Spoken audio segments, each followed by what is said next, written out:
दोस्तों एक सेकंड के लिए सोचिए, क्या होता है जब एक फिल्म सिर्फ एक कहानी बनकर नहीं रह जाती बल्कि एक ग्लोबल फेनोमेनन बन जाती है। The most successful Indian film of all time.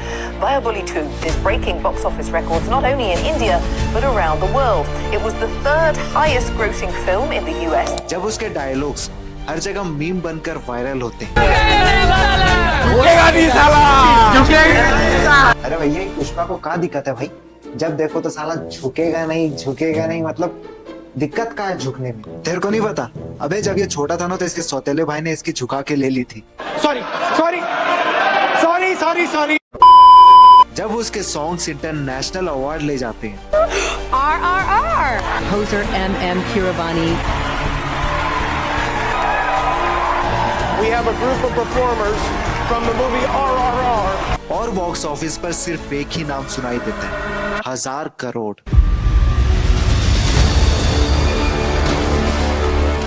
तो आज हम बात करेंगे 1000 करोड़ क्लब के बारे में, जिसमें सिर्फ वही मूवीज शामिल होती है जो अपने धमाकेदार कंटेंट, जबरदस्त परफॉर्मेंस और वर्ल्ड वाइड फैन फॉलोइंग के दम पर हिस्ट्री लिख देती है। लेकिन सवाल ये भी आता है कि इन फिल्मों के इतने ज्यादा सक्सेस होने का राज क्या है? आखिर इन फिल्मों में ऐसा क्या है जो दूसरे फिल्मों में मिसिंग है? क्या ये धमाकेदार स्टोरीज का कमाल है, या सुपरस्टार और उनकी अनबीटेबल फैंस का जादू, या फिर ये है एक परफेक्टली प्लान्ड मार्केटिंग स्ट्रेटेजी का नतीजा? सारे पोल खोलेंगे आज के इस वीडियो में। साथ ही एक गर्म टॉपिक भी डिस्कस करेंगे जो है बॉलीवुड वर्सेस साउथ। आपको क्या लगता है, क्या बॉलीवुड अपनी पगड़ी बचा पाएगा या साउथ सिनेमा बॉक्स ऑफिस का असली किंग बन चुका है? सारी चीजें क्लियर होंगी इस वीडियो में, इसलिए वीडियो को लास्ट तक देखना। तो चलिए शुरू करते हैं। तो दोस्तों सबसे पहले ये जानते हैं कि ये 1000 करोड़ क्लब कौन सी बला का नाम है।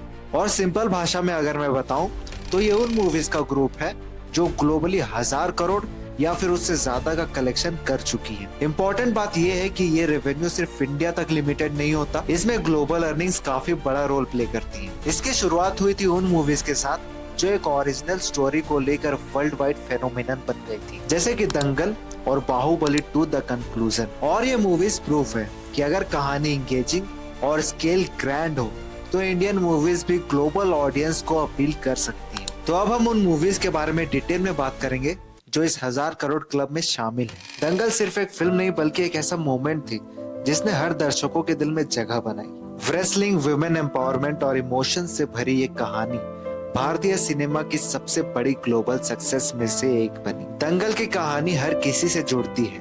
महावीर सिंह फोगाट, एक ऐसे पिता जो अपने अधूरे सपने को अपने बेटी के नाम कर देते हैं। गीता और बबीता की जर्नी सिर्फ मेडल जीतने की नहीं बल्कि स्टीरियोटाइप्स को तोड़ने की थी। यहाँ रियल इमोशंस थे, एक पिता का संघर्ष, बेटियों की मेहनत और हर परिवार की रिलेटेबल कहानी। फिल्म ने समाज को दिखाया कि लड़कियां लड़कों से कम नहीं होती। हरियाणा जैसे पिछड़े समाज में गीता और बबीता की जीत ने करोड़ों लड़कियों को इंस्पायर किया। दंगल सिर्फ रेसलिंग की कहानी नहीं बल्कि जेंडर और स्टीरियोटाइप को तोड़ने की कहानी थी। आमिर खान ने फिल्म में जान लगा दी। उनका ट्रांसफॉर्मेशन, एक्टिंग और महावीर सिंह के नुआंस ने कहानी को ऑथेंटिक बनाया। उनकी पैन इंडिया और ग्लोबल अपील ने दर्शकों को थिएटर्स तक खींचा और दंगल ने 2024 करोड़ की कलेक्शन की, जिसमें 1300 करोड़ सिर्फ चाइना से आया। बाप बेटी का रिश्ता, वुमेन एम्पावरमेंट और यूनिवर्सल थीम ने वहां के ऑडियंस से डीपली कनेक्शन बनाया। नितेश तिवारी के डायरेक्शन में हर सीन रियल लगा। गीता और बबीता का इंटेंस ट्रेनिंग लेना, मैचेस की ऑथेंटिसिटी और क्लाइमैक्स का नेशनल एंथम मोमेंट, सब कुछ दर्शकों के दिलों को छू गया। और दंगल एक ऐसी फिल्म बन गई जिसने ये साबित कर दिया कि एक स्ट्रॉन्ग स्टोरी और जेन्युइन इमोशन किसी भी लैंग्वेज बैरियर को तोड़ सकती है। और दंगल सिर्फ एक फिल्म नहीं बल्कि इंडियन सिनेमा का ग्लोबल सक्सेस की नींव थी। और दंगल के बाद 2017 में आई SS राजामौली की film Baahubali 2 the conclusion.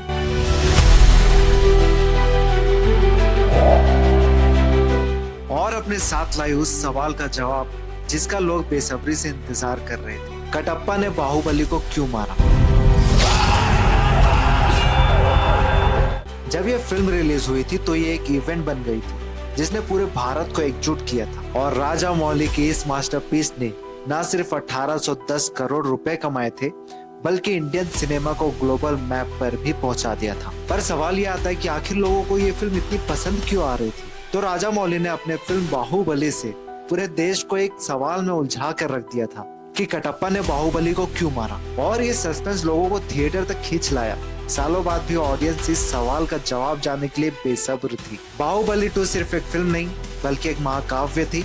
Amarendra, Baahubali और माहिष्मती की कहानी में रॉयल्टी, बिट्रेयल और रिवेंज के सभी एलिमेंट थे। राजा मौली ने इंडियन मैथोलॉजी और एपिक स्टोरी टेलिंग को एक मॉडर्न सिनेमैटिक लैंग्वेज में पेश किया। प्रभास ने अपने चार्म और पावरफुल परफॉर्मेंस से अमरेंद्र बाहुबली और महेंद्र बाहुबली के किरदारों को अमर बना दिया। उनके एक्शन सीक्वेंस, इमोशनल डेप्थ और लार्जर देन लाइफ प्रेजेंस ने उन्हें पैन इंडिया सुपरस्टार बना दिया और ऑडियंस ने उन्हें बाहुबली के तौर पर अपनाया। एसएस राजामौली ने इंडियन सिनेमा में एक ऐसा बेंचमार्क सेट कर दिया जो आज तक अनमैच्ड है। माहिष्मती के विशाल राजमहल और क्लाइमेक्स वॉर सीन, हर शॉट विजुअली स्टनिंग था। वीएफएक्स का ऐसा यूज इंडियन सिनेमा में पहली बार देखा गया। और बाहुबली 2 भारत की पहली ऐसी फिल्म बनी जिसने पैन इंडिया ऑडियंस को थिएटर तक खींचा। तेलुगु, तमिल और हिंदी के अलावा international market, USA, middle east में भी फिल्म ने धमाल मचाया और 1810 करोड़ की कमाई के साथ ये इंडियन सिनेमा की सबसे बड़ी कल्चरल एक्सपोर्ट बनी। अमरेंद्र बाहुबली का अपने लोगों के लिए त्याग और शिवगामी के साथ कॉम्प्लेक्स रिलेशनशिप ने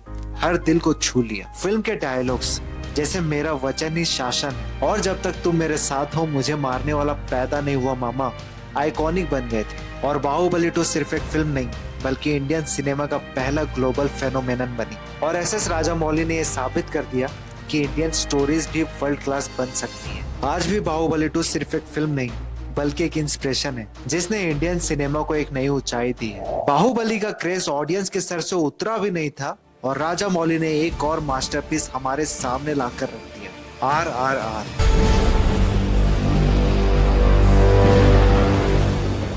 यह सिर्फ एक फिल्म नहीं बल्कि इंडियन सिनेमा का ऐसा धमाका था जिसने पूरे विश्व को हिला दिया। राजामौली ने सिर्फ एक फिल्म नहीं बल्कि एक एक्सपीरियंस बनाया। यह फिल्म 2 फ्रीडम फाइटर्स की काल्पनिक कहानी थी जो दोस्ती, देशभक्ति और बदले के इर्द गिर्द घूमती है। इस फिल्म का सबसे यादगार हिस्सा था इसका आइकॉनिक गाना नाटू नाटू, जिसने ऑस्कर में बेस्ट ओरिजिनल सॉन्ग का अवार्ड भी जीता। इसके अलावा ग्रैंड एक्शन सीक्वेंस जैसे भीम का टाइगर फाइट और राजू की एक्सप्लोसिव एंट्री ने दर्शकों को सीट से बांधे रखा। RRR की सबसे बड़ी ताकत थी इसकी इमोशन से भरी कहानी। दोस्ती और देशभक्ति को इतने दमदार अंदाज में दिखाया गया कि हर कोई इससे जुड़ गया और यही वजह है कि यह फिल्म सिर्फ भारत में ही नहीं बल्कि अमेरिका, जापान और यूरोप में भी हिट रही। 1387 करोड़ की कमाई करने वाली फिल्म ने यह साबित कर दिया कि इंडियन सिनेमा अब ग्लोबल स्टेज पर मजबूती से खड़ा है तो वो किसी भी सीमा को पार कर सकती है। अब बात करते हैं KGF चैप्टर 2 की। KGF चैप्टर 2 ने भारतीय सिनेमा को एक नया स्टाइल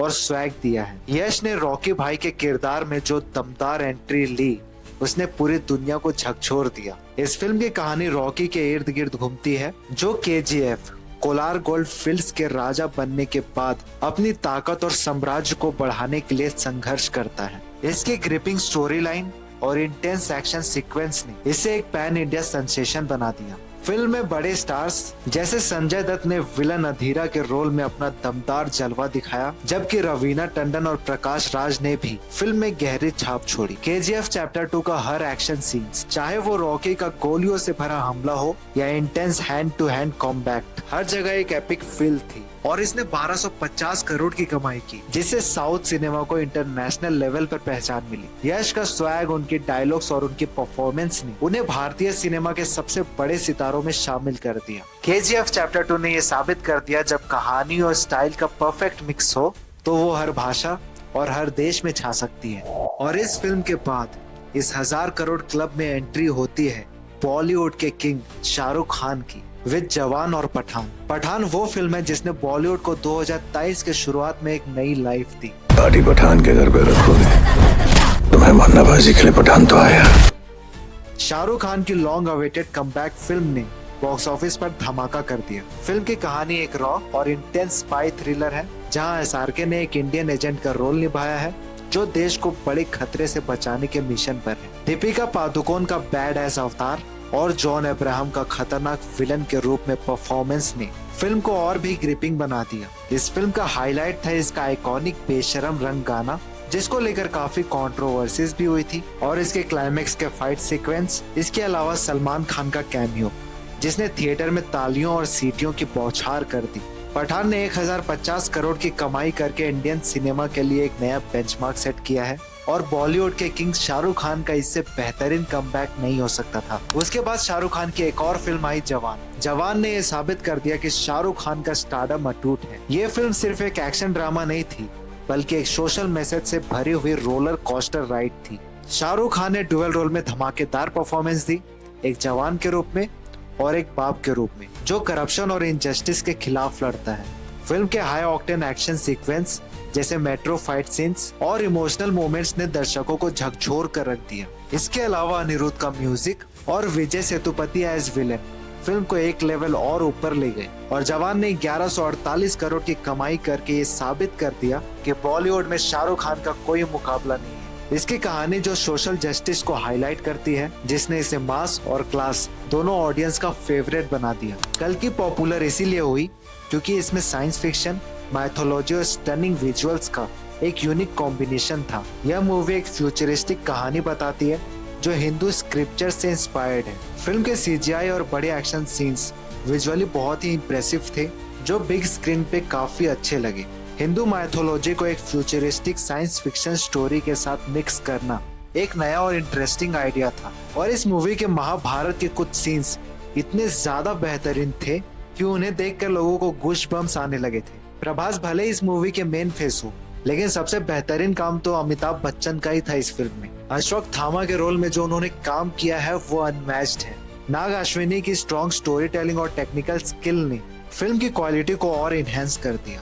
और अब बात करते हैं सबसे गर्म टॉपिक की, पुष्पा 2, जिसने सिर्फ 6 दिनों में 1000 करोड़ का कलेक्शन कर लिया है। और इतना ही नहीं, इसने शाहरुख खान की जवान, पठान और यश की KGF चैप्टर 2 का रिकॉर्ड भी तोड़ दिया है। अल्लू अर्जुन का स्वैग, उनका एक्सप्रेशन और उनका झुकेगा नहीं वाला एटीट्यूड। चलिए देखते हैं इस फिल्म का सीक्रेट क्या है। तो इस फिल्म के सक्सेस के सबसे बड़ा कारण अल्लू अर्जुन खुद है। जिस तरह से अल्लू अर्जुन ने पुष्पा के कैरेक्टर को पकड़ा है, उसके स्वैग, उसके एटीट्यूड, हम ये कह सकते हैं कि ये पुष्पा के करियर की सबसे बेस्ट परफॉर्मेंस है। और यहाँ तक कि पुष्पा के कैरेक्टर के लिए अल्लू अर्जुन को नेशनल अवार्ड भी मिला है। स्टोरी इन्होंने इतनी सिंपल बनाई है कि हर गांव वाले, शहर वाले और कम दिमाग वाले भी समझ सके। यानी कि कहानी में ज्यादा दिमाग लगाने वाली कोई बात नहीं है। इस फिल्म के एक्शन सीन्स भी स्क्रीन पर देखने में बेहतरीन लगते हैं। अल्लू अर्जुन की ग्लोबल फैन फॉलोइंग भी 1000 करोड़ कमाने में रिस्पॉन्सिबल है। उनका स्वैग मिडल ईस्ट से लेकर USA तक चला गया है। आज के टाइम में बॉलीवुड और साउथ को लेकर जबरदस्त कंपटीशन है। साउथ सिनेमा ने अपने film making style, engaging story और ग्लोबल अपीयरेंस के साथ 1000 करोड़ क्लब में अपना डोमिनेंस एस्टेब्लिश कर लिया है, जबकि बॉलीवुड अब अपने पुराने ग्लैमर ड्रिवन फॉर्मूला से स्ट्रगल कर रहा है। फिल्म जैसे बाहुबली 2, RRR, KGF चैप्टर 2 और पुष्पा 2 ने सिर्फ इंडिया में नहीं बल्कि ग्लोबली भी अपनी पावरफुल स्टोरी टेलिंग और हाई ऑक्टेन एक्शन सीन से मैसिव सक्सेस अचीव की है। जहां साउथ के फिल्म्स अपनी रूटेड और ऑथेंटिक स्टोरीज के लिए जाने जाते हैं, जिसमें कल्चरल एलिमेंट्स और मास अपील परफेक्टली ब्लेंड होते हैं और जिस वजह से ऑडियंस का कनेक्शन स्ट्रॉन्ग बिल्ड होता है। अब मेरे कहने का ये मतलब नहीं है कि साउथ की सारी फिल्में मास्टरपीस होती है। वहाँ की भी कई सारे फिल्में महाटट्टी होती है, जैसे मैं मार्टिन को ले लो, डबल स्मार्ट शंकर को ले लो और भी कई सारे ऐसी फिल्में होती होंगी जो हम तक पहुंचती भी नहीं होगी। पर बात यह है कि वहाँ की फिल्में ऑडियंस को ज्यादा अट्रैक्ट कर रही है और 1000 करोड़ क्लब में भी साउथ की मूवीज ही ज्यादा हैं। वहीं अगर हम बॉलीवुड की बात करें तो वो अपने स्टार पावर और ग्लैमरस पर ज्यादा फोकस करता हुआ दिख रहे हैं और बॉलीवुड की ज्यादातर फिल्में ऑडियंस से कनेक्ट करने में फेल हो जा रही है। और जल्द ही बॉलीवुड को अपने फिल्म मेकिंग स्टाइल और कंटेंट में बदलाव लाना पड़ेगा, क्योंकि ऑडियंस की एक्सपेक्टेशंस बदल चुकी हैं। आज साउथ सिनेमा ने अपने फिल्म से सिर्फ पैसे नहीं कमाए बल्कि ऑडियंस का ट्रस्ट भी कमाया है, जबकि बॉलीवुड का इमेज थोड़ा वीक होता जा रहा है। बॉलीवुड को अपने ट्रेडिशनल फॉर्मूला से बाहर निकलकर नए और रिलेटेबल कंटेंट पर फोकस करना चाहिए। और अगर बॉलीवुड अपने कंटेंट को इन्वॉल्व नहीं करेगा तो साउथ सिनेमा का डोमिनेंस और भी बढ़ सकता है। और मेरे राय में अगर साउथ सिनेमा और बॉलीवुड मिलकर काम करे तो इंडियन सिनेमा का फ्यूचर और ब्राइट हो सकता है। और इसका एग्जाम्पल हमें जवान और एनिमल जैसे फिल्मों ने दे दिया है। दोनों इंडस्ट्रीज अपने स्ट्रेंथ को कंबाइन करके कुछ बेहतरीन बना सकते हैं। बॉलीवुड की स्टार पावर और मैसिव बजट को साउथ सिनेमा के strong story telling, rooted narratives और हाई क्वालिटी प्रोडक्शन के साथ मर्ज करके एक ऐसा सिनेमैटिक एक्सपीरियंस क्रिएट हो सकता है जो सिर्फ इंडिया में नहीं बल्कि पूरे वर्ल्ड में ब्लॉकबस्टर हो। साउथ की रीजनल स्टोरी टेलिंग का यूनिवर्सल अपील और बॉलीवुड की मास इंटरटेनमेंट की कैपेबिलिटीज को कंबाइन करके दोनों इंडस्ट्रीज ग्लोबल ऑडियंस को इंगेज कर सकती है, जहां कंटेंट और टेक्नोलॉजी दोनों का परफेक्ट फ्यूजन हो। अगर ये दोनों इंडस्ट्रीज एक साथ मिलकर काम करती है तो 1000 क्लब का स्कोप और ज्यादा बड़ा हो सकता है और इंडियन सिनेमा एक ग्लोबल जेंट बनकर हॉलीवुड को भी टफ कंपटीशन दे सकता है। और इंडियन सिनेमा के कुछ ऐसे अपकमिंग प्रोजेक्ट्स हैं जो 1000 करोड़ क्लब में शामिल होने की क्षमता रखते हैं, जिसमें अगर हम बॉलीवुड की बात करें तो सिर्फ रणबीर कपूर की फिल्में दिख रही हैं, संदीप रेड्डीवांगा की एनिमल पार्क, रामायण और ब्रह्मास्त्र 2। वहीं अगर हम साउथ सिनेमा से बात करें तो KGF चैप्टर 3, पुष्पा 3, SSMB 29 और कल्कि 2, और ये सारी फिल्में 1000 करोड़ प्लस कमाने की क्षमता रखते हैं। इसके अलावा आपके राय में और कौन सी फिल्में हैं जो 1000 करोड़ क्लब में शामिल होने की क्षमता रखती है? हमें कमेंट में जरूर बताना। और ये बॉलीवुड वर्सेस साउथ को लेकर आपकी क्या राय है, ये भी हमें कमेंट में जरूर बताना। और अगर आपको ये वीडियो अच्छी लगे तो लाइक कर देना, चैनल को सब्सक्राइब कर देना। मिलते हैं अगले वीडियो में।